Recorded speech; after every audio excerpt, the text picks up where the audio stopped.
آگے بڑھتے ہیں۔ قلات شہر اور گردنواہ میں سردی بڑھتے ہی روایتی سٹوو اور انگیٹھی کی مانگ میں اضافہ ہو گیا ہے، مگر اس سال قیمتیں زیادہ ہونے کی وجہ سے شہری پریشان دکھائی دیتے ہیں۔ رپورٹ کر رہے ہیں آغا قادر شاہ۔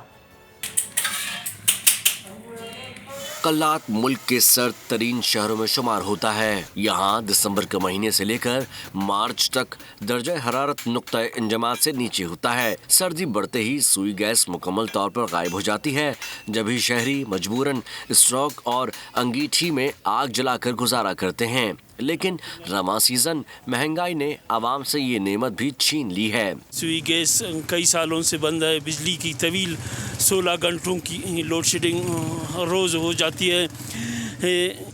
شدید سردی سے بچنے کے لیے یہاں لوگ روایتی اسٹوو خرید کر آگ جلا کر اپنے آپ کو گرم رکھتے ہیں۔ نیا بازار اسٹوو لینے کے لیے یہاں پہ جو ریٹ دیکھے میں نے وہ بہت ہی ہائی لیول کے ریٹ تھے، ہم لوگ خرید نہیں سکتے۔ یہ گیس اور بجلی کے جدید چولہوں اور ہیٹرز کے اس دور میں بھی زمانہ قدیم سے استعمال کی جانے والی انگیٹھی کی مقبولیت اب بھی مان نہیں پڑی۔ آغا قادر شاہ، بول نیوز، قلات۔